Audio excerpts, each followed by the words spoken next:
hello, it's another Confessions podcast here. That's what this is, an audio array of more terrible tales from the discerning yet sinful Radio 2 listener. This week's concise collection includes a bizarre buzzy blight, a pleasing projector prank, an innocent impermeable incident, and a mistaken modesty mishap, all of which reveals absolutely nothing at all. Here come the tales. We have a drive time confession. You send us your tale. We sit in judgment. The nation sits in judgment. In the collective, Sister Rebecca is here. Dean Deadly is back making an occasional Welcome appearance. back. Thank you. It looks as though you've got a banana under your headphones, by the way. Yes. Yes. It's the producer. Useless. And Mike Shule is making... Brother Mike is here just for a one-day special only. It's good to be I here. can't remember. I seem to remember you're a very forgiving kind of person, in general. Sometimes. Okay, well, let's... Comes across as a nice guy. It's just an act, as it Yeah. is with most of these sports guys. Anyway, England have won the Ashes, so maybe you'll be feeling a benevolent mood. This comes... And we've chosen this, Mike, in your honour, because there's a cricketing theme to tonight's tale, which comes from Stan. Stan, thank you very much. He says, Dear Father Simon and the Learning Collective, I humbly seek forgiveness for an incident that took place during the glorious summer of 1981. I had just finished my O-levels and was due to join the army. My last summer as a boy was filled with watching Ian Botham destroy the Australians in the Ashes. It laid the foundations for my own cricket team's most successful summer ever, but also led me to commit a heinous act against my chum, Roger. Roger was someone who I looked up to. He was dashingly handsome, clever, popular, and most of all, the best player in our team. God, how irritating. I don't like him. Hate him already, don't you? He always topped both the batting and bowling averages and was the team captain. There was nothing he couldn't do. Score a 50, take 5 wickets, hold a stunning catch, and he would do all this with a shake of his blonde hair and square jaw. Anyway, you get the picture. Here's the confession. I was not, says Stan, the best batsman, but I had been practising furiously to improve, and to my and no doubt several others' amazement, our coach had said I would be opening the batting with Roger in the forthcoming cricket festival. The day arrived, it was a glorious sunny and warm day, and Roger won the toss and strode back to the changing room, making a batting gesture. We were going to bat first, he had decided. I put my pads on, put my box into my pants, and put on my gloves. Roger put on his pads and gave me a sort of a condescending pep talk. Listen for my calls, he said. Play your shots, remember to call loudly. He then took his jockstrap out of his bag. Roger didn't put his box into his pants like us mere mortals. No, it was sewn inside his jockstrap. Quite why this was fascinating, I don't know. But as we walked to the middle, I found myself frantically adjusting my box and thinking I might just get one of these jockstrap thingies in time for the next game. People are reassured that confession is back on familiar ground here. Is this a key element? Yes, it Well, is. I don't understand. detail I feel in at a bit of a disadvantage here because I have no idea about the logistics of all I'll show this. you later. Okay. No, I don't think you will. It's a bit of plastic protection Okay. for sensitive areas. Right. Well, how is that different from the box? No, the box is the protection. Oh, I see. Okay. And the other thing? The Go on, say it. jockstrap hold. Mike. The jockstrap is like your underwear, but holding the box in Okay, place. got it. Thank you. Okay. Oh, very good. Yeah, all clear. We'll put an illustration on our Facebook page later. Twitter. Roger took guard and the bowler came running in and bowled the ball. Roger swiped and edged it past the slips for an opening boundary. Smiling, he winked at me. That's how it's done, Stan, he said smugly. The bowler came hurtling in again, and this time Roger played a forward defensive prod. The ball rolled away from him and I shouted, "No!" Oh. Meaning no run. Okay, thanks. Okay.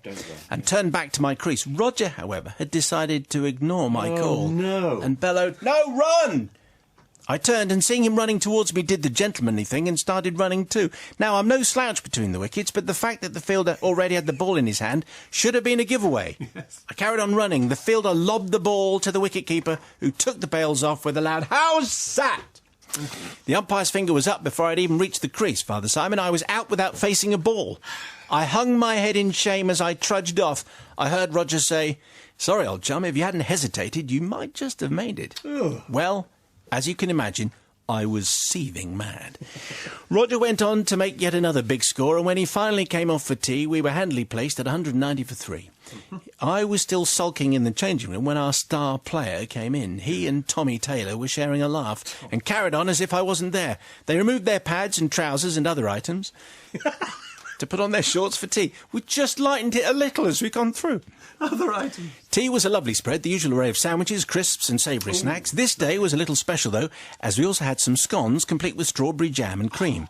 Now, I don't know why, Father Simon, or even where the idea came from, but I found myself smearing strawberry jam with whipped cream into Roger's box, which I had discovered could be removed from the jockstrap. Hastily putting it back into his bag, I dutifully went outside to finish my orange squash. I hope you're all following this.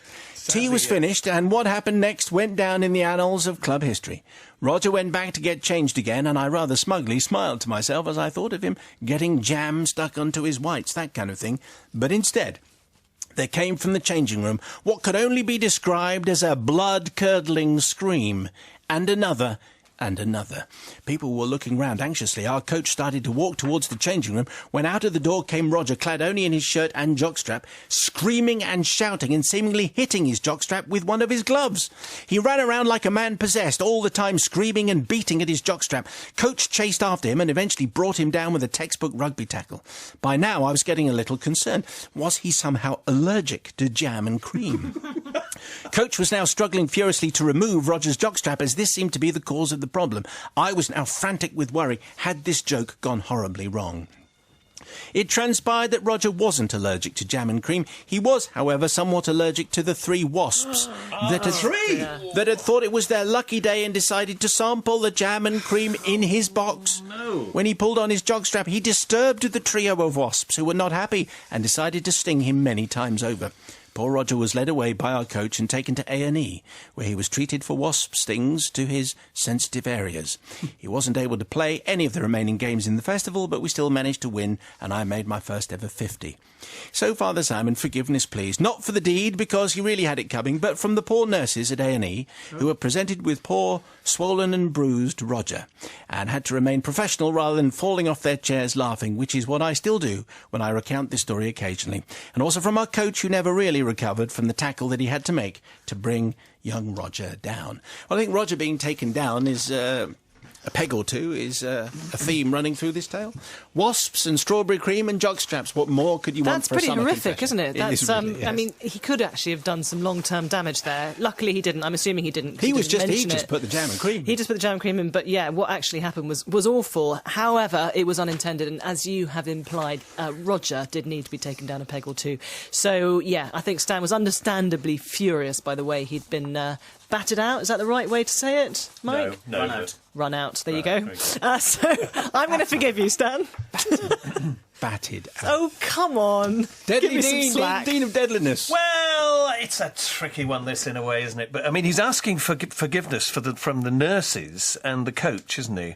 And they weren't directly affected anyway, and nurses do that sort of thing. They help people get back to normal. And the coach probably had a good laugh anyway, because he, too, may not have liked Roger. So I forgive as well. I didn't like Roger, did you? I think we instantly took against him. Yes, I think so. But let's see what Voice of Sport says. Mike, what do you think? I'm in agreement with Sister Rebecca. I think that Roger did need to be taken down a peg or two. And I think Stan was in the right to say no run. Oh, really? Yes. Oh, technical. Oh, I see. Oh, I like that. So I am forgiving him. Okay. Into the collective, Sister Caroline, who's going to be here for the next couple of weeks. The Dean of Deadliness is back again. Bless you. And Sister Rebecca, here we go with this from Clive, the sender of tonight's Drive Time Confession. Dear Father Simon and the most holy and revered collective, Creep. as I have now left school, I would like to confess the terrible sin that has been hanging over me, a transgression so bad that I can hardly lift my head from the shame. I suppose really that I should confess to the time It's a great delivery. when I removed all of the screws to the handle on the inside of the deputy head's private toilet, so that he was trapped in there for one whole sports day. All the time when I covered the flat metal roof of the geography block with breadcrumbs during the exams, which led to a massive flock of seagulls descending on the area, causing a mighty tippity-tappity racket for the students working hard below. Brilliant. But no, the prank I wish to confess to was far worse than that. Go on. I should actually say at this point that none of these crimes were committed while I was a schoolboy. I've been a teacher for the last 28 years. What? And all these demeanours took place throughout my working career. Wow. Over the years, I have worked with several head teachers, but the worst one above all was the last. Mr. Phil, look at me, I'm great, Wiseman. We did check changed the name, didn't Are we? we supposed to name... Oh, right. I think we changed. Good evening, Mr. Wiseman. He made the last few years of my working life an absolute pain with his nitpicking ways, always moaning at me if I came to school without a tie, questioning me on my beard. Ugh. And my choice of Year 11 dramas. Personally, I thought my all-male cast for Sister Act was quite innovative. Anyway, he was always asking me to do menial work during my free periods, filing, photocopying, laminating, chucking out his rubbish. It was as if I was his own personal slave.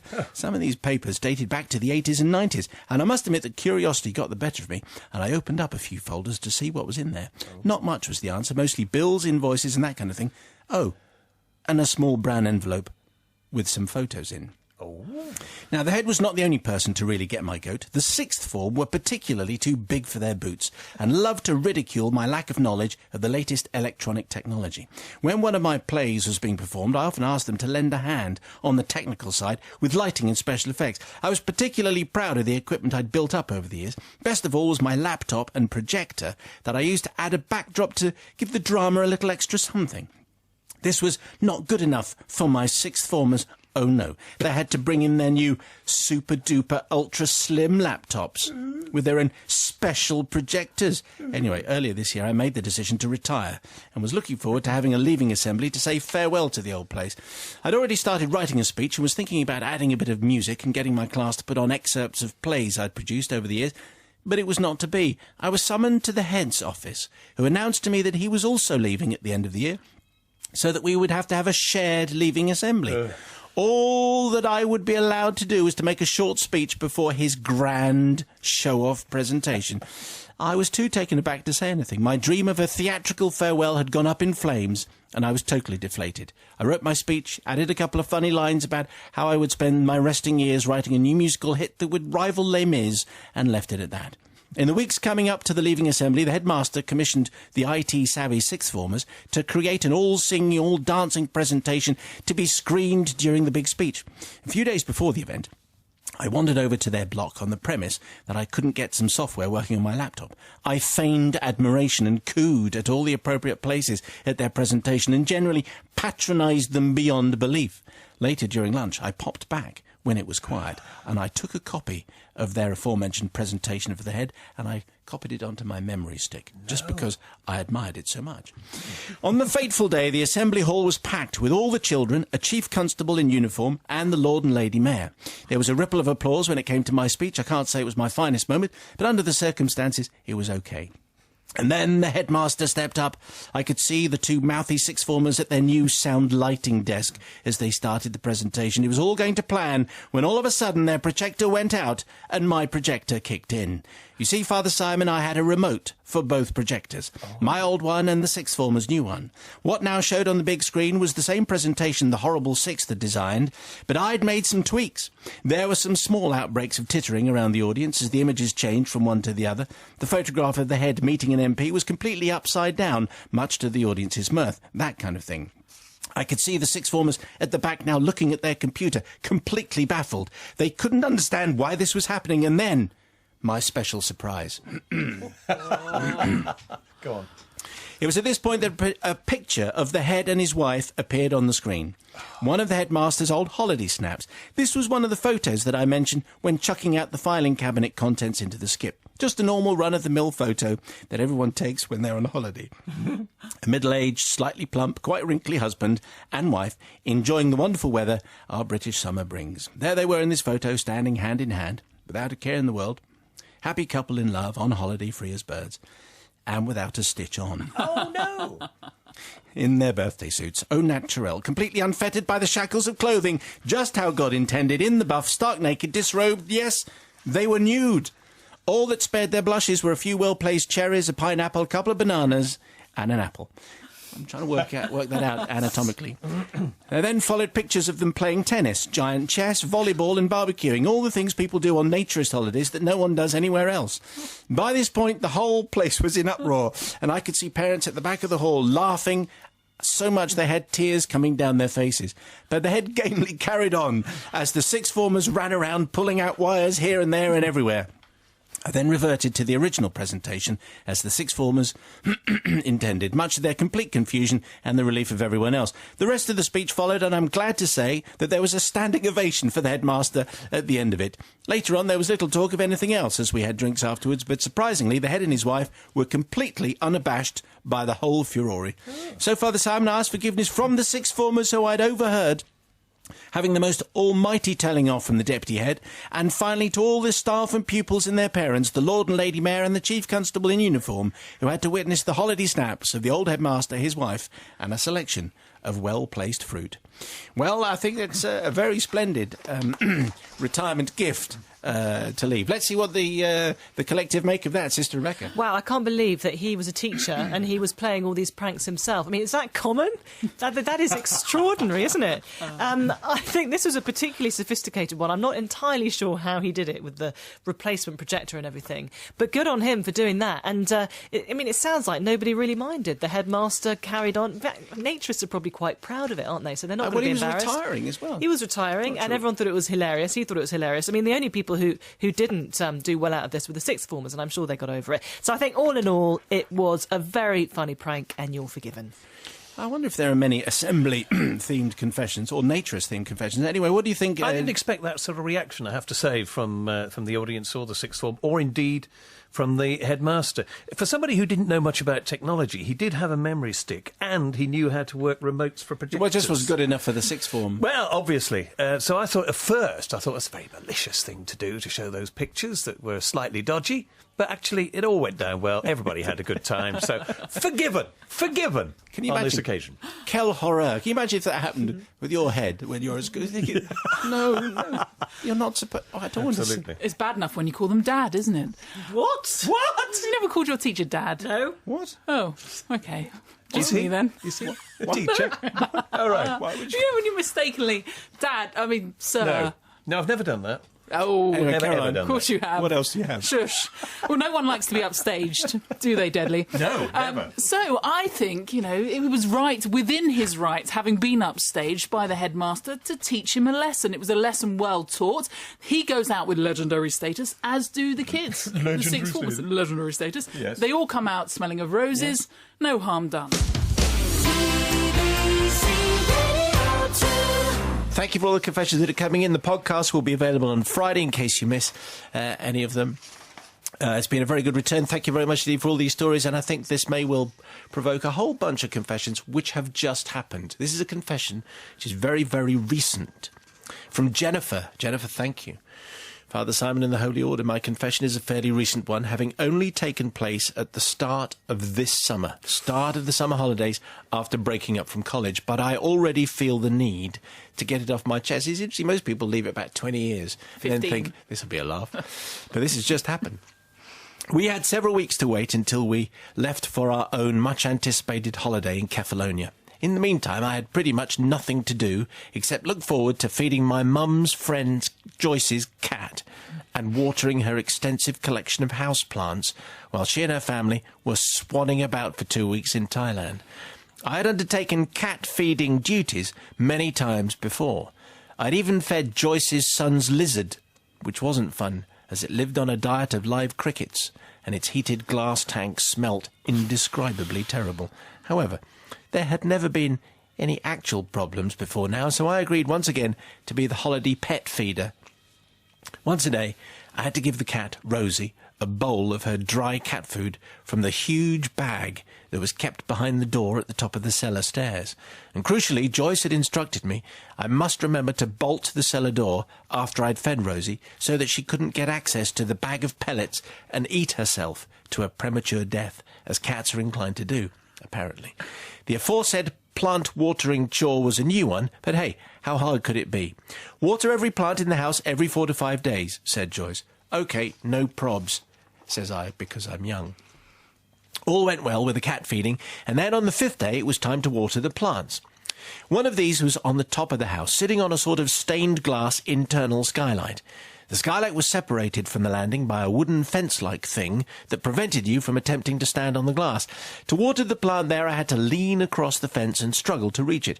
I did succeed in watering the plant, but I also watered, in fact, drenched the stained glass panel.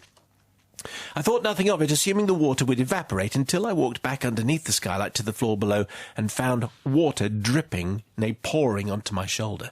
Being a responsible person, I found a bucket, put it underneath the dripping skylight, and left, having fed the cat and locked the cellar door. Anyway, I went home and told my mum of the incident, spilling the water onto the glass skylight, and she told me not to worry. So I didn't. The next day I went back to feed the cat, and I saw that the bucket that I'd left under the skylight was now sitting on the kitchen table. Well, that was weird. And there was a hoover out that had definitely not been there before, and a mop, and some dusters, and it occurred to me suddenly that Joyce's cleaning lady must be in, though I couldn't hear her moving around anywhere in the house. There was no sign of her in the living room, or the bathroom, any of the bedrooms, or the landings. I went to get the cat food for Rosie, and to my horror, the cellar door was unlocked. Fortunately, the huge bag of cat food had not been touched, but I was sure I'd had a very lucky escape. I put some cat food in the bowl and made sure that I locked the cellar door. Well, you probably figured out where this is going, says Jennifer. I got home and Mum asked me if all was well with Rosie the cat, the plants and so on. No more spillages, that kind of thing. I told her everything was fine. I totally forgot about all the cleaning equipment that had been left out and the strange absence of the cleaner until about 5 hours later, when I suddenly remembered that Joyce's cellar wasn't one of those damp, spider-infested little caves that people usually have. It was a fully functioning study with a carpet that required a hoovering and shelves that needed dusting. A cellar that no cleaning lady worth her salt would ignore. A cellar that, I was increasingly certain, now contained a surprised and trapped cleaner. Well, Father Simon, I couldn't bring myself to go back to the house and face the innocent cleaning lady. So you left her there? Isn't not She's quite. still there. Jennifer says, isn't that what parents are for? So I told my mum, and she sprinted from the house and went straight there. 10 minutes later, she was back and told how the enraged cleaner had been shouting and yelling when she arrived. In fact, she could be heard from outside the house. When released, the cleaner leapt out and, waving a broom with one hand and a hoover extension for difficult corners in the other, she yelled at Mum using the sort of language she had been surprised to hear from a woman in her 60s and wearing a pinny. Apparently she had sung songs to keep her spirits up to start with, and then just got cross and yelled non-stop for half a day. My mum's suggestion that the wind had blown the door closed and the key had accidentally twisted in the lock didn't really go down too well, but she was fine, and the offer of a gin and tonic went down well. So I need forgiveness, firstly from my mum, who I made take the blame purely because I couldn't myself face up to the wrath of the angry cleaner in a pinny. Secondly, to said cleaner for keeping her in the cellar for 5 hours or so, because I didn't put two and two together. And to my mum's friend Joyce, who may well be on the lookout for a new cat feeder when she returns from Thailand. She may well be looking for a new cleaner as well, I would think. Suitably outraged. Well, very nice to have a confession from this summer. If you've done something bad this summer, we'd like to know, please. Confessions@bbc.co.uk. But to the matter in hand, what do you say to Jennifer, Sister Rebecca? Well, I think this all happened because Jennifer was being extra conscientious. She was closing the cellar door because she'd been told to, in order to stop the cat eating the pellets and dying. So I think, obviously she was a bit scatty by not noticing or thinking about why there was some cleaning equipment around. But, overlooking that, also the fact that she asked her mother to go and deal with the mess, that's what mums are for, isn't it? I'm sure the mother didn't really mind. So I think, because of all that, you're forgiven, Jennifer. Sister Caroline, how are you looking at Well, this could have been far worse, of course. It could have been the cat that was trapped in the cellar eating all the food, which it wasn't. Why would that have been worse than a woman being stuck in the cellar? Because the cat in all would have died. likelihood, exactly, the cat would have died. The cat wouldn't die. Cats It could. don't die. Well, it needs water, doesn't it? Which it could have probably got from the dripping stained glass window. That would have been fine. Anyway, it wasn't the cat, it was the cleaner. She could have claimed overtime. She should have also had a mobile phone on her, as I always do carry about my person when I'm cleaning houses. So, for that, she's forgiven. Are you a lady who does? I am a lady who does. On occasion, I've been lent on by the family to go and clean and It's feed. called multitasking. Yes. Into the Drive Time Collective, we welcome novice Nige, who is looking tip-top, actually. Thank you very much. I'm feeling tip-top as well. And welcome back. Thank you very much. Hope it's not too distant a memory, your holiday. No. Yes. We'll change that, yeah. What are you doing after 6? Just remind us. Oh, I'm doing a jerk venison wrap. So it's a spicy venison. Sounding rather good. Yeah, I hope so. Very summary. Do you want to see what we've got for pudding? Yes, in your radio tin. Oh, lots of jelly beans and more. Sweet tin. Yeah. Do you think, all that natural goodness. That counts as one of your 5 a day. Was that full earlier on? Because it's nearly empty now. It's half full. I work with a reprobate team, you know. They just need sugar poured down their throats on a regular basis. Anyway, so let's see what we have here now. This is from Julie, who sent in this confession. The confessions at bbc.co.uk. Father Simon and the Frivolous Few. Whilst driving home the other evening, I was, as usual, listening to your confession slot and howled with laughter when I heard Clive's confession. Now, this, you might remember, is the story of the retiring teacher who sabotaged the head teacher's leaving assembly once he'd found a photograph of their teacher and Mrs. Head Teacher at a naturist camp. And everybody thought it was a big old hoot, including the head teacher and Mrs. Head Teacher, who got a standing ovation at the end. Steady. So that was the way it goes. So that was the confession from earlier in the week, and this is what's prompted Julie to send in this particular tale. Although my story doesn't involve retirement, Simon, it does relate to higher education, technology, and vitally and most embarrassingly, a memory stick. I'm beginning to think there might be a whole week's worth of memory stick-themed confessions. About a year and a half ago, I'd been lucky enough to be called for a job interview. This was for a local college, and I was applying to have a top job in the HR department. The afternoon involved a combination of interviews, tests, and finally a presentation to the senior management team to show off my science skills, and obviously to prove that I could present to a room full of lecturers, managers, and that kind of thing. The subject of this presentation was how to motivate staff in the higher education sector. This was to be my pièce de résistance, the pinnacle of my successful application for the role, the thing that would guarantee me the job. I worked and slaved on this for many hours, gained input from all my HR colleagues until I had a highly honed and polished PowerPoint presentation. I rehearsed it in front of my family, my friends, and even the dog until I had it exactly right. On the day of the job interview, I dressed up in my smartest trouser suit, put on my business heels, tucked my leather briefcase under my arm. Just as an aside, I never actually use this briefcase for anything practical. It's just for show. The day unfolded and I had undertaken all the tests, the interview, and I moved into the office to deliver my masterclass. I put the memory stick into the laptop and then waited to deliver the first line. Father Simon, I cannot tell you the shame and the horror of what followed. It appeared that I had brought the wrong memory stick. You see, instead of my graph of screen time versus downtime, what appeared on the projector was a picture of me with hardly any clothes on. I must explain, as a birthday present for my then husband, I had decided to have some tasteful boudoir shots taken of me in my underwear. This was a professional operation where they took photos of me in assorted undergarments and some with only fake rose petals to protect my modesty. I went completely cold, and as I desperately tried to shut down the presentation, I pressed the wrong button and inadvertently converted the photos into some kind of kinky slideshow. I like to think it was quite tasteful, but I might be wrong. The women on the interview panel looked completely shocked. They obviously thought that I'd had some highly original ideas of how to motivate staff within the education sector. The more I tried to shut it down, the more the computer seemed to stubbornly move through these wretched photos and then even started to zoom in and zoom out again. I tried to offer some kind of explanation, saying lamely that these formed part of my daughter's A-level photography portfolio, but they didn't seem to buy that. I finally managed to stumble through my presentation, although by this time it was hard to build up any credibility at all. So I need to ask for forgiveness, Father Simon, firstly from those two ladies who were evidently shocked by what they saw that Tuesday afternoon, and I suppose I should also beg forgiveness from my daughter, who does not and never has had the slightest interest in photography. And if you and the collective are wondering if I got the job, the answer is a firm no, says Julie. I also think, which I didn't notice the first time I read it, that this was a presentation as a birthday present for my then husband.